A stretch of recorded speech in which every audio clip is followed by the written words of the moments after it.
வரேன். இந்த water bottle எடுத்துட்டு போய் அங்கே வைங்க.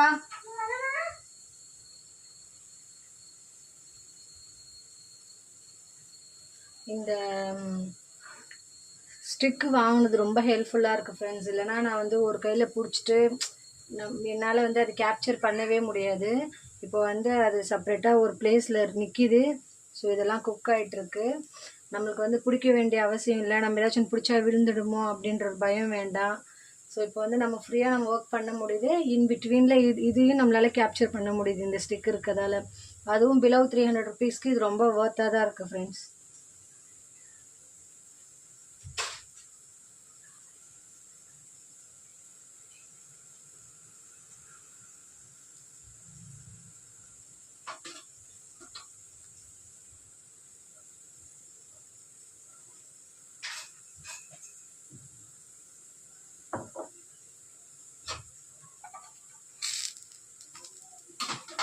வெளியே வாங்கின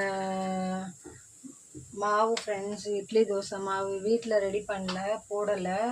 வெளியே வாங்கினாலே வந்து நம்ம என்ன தான் அதை நம்ம பார்த்து பார்த்து செஞ்சாலும் இந்த கலரை விட்டால் தாண்ட மாட்டேது ஃப்ரெண்ட்ஸ். பட் நம்ம வீட்டில் ரெடி பண்ணி போடுறது பார்த்திங்கன்னா அவ்வளோ ஒரு ப்ரௌனிஷாக வரும். அந்த தோசையே பார்க்கவே ரொம்ப அப்படியே நல்லா பார்க்கவே நல்லா இருக்கும். நமக்கு சாப்பிடணும் நல்லா தோணும் ஃப்ரெண்ட்ஸ். இது பார்த்திங்கன்னா என்னமோ வெளுத்து போன மாதிரி இந்த கலர் இதை விட ரொம்ப ஒயிட்டாக வரும் சம்டைம்ஸ் ஃப்ரெண்ட்ஸ்.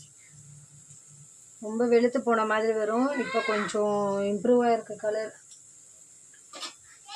நேற்று நைட்டெலாம் போட்டது பார்த்திங்கன்னா ரொம்ப வெள்ளை தான் ஃப்ரெண்ட்ஸ். இது இன்னைக்கு காலையில் கொஞ்சம் புளிச்சிருக்குன்னு நினைக்கிறேன்.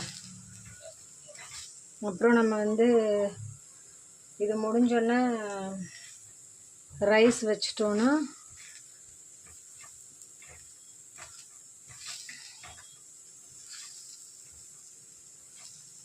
வேலை கொஞ்சம் முடிஞ்சிடும் ஃப்ரெண்ட்ஸ். ரைஸ் வந்து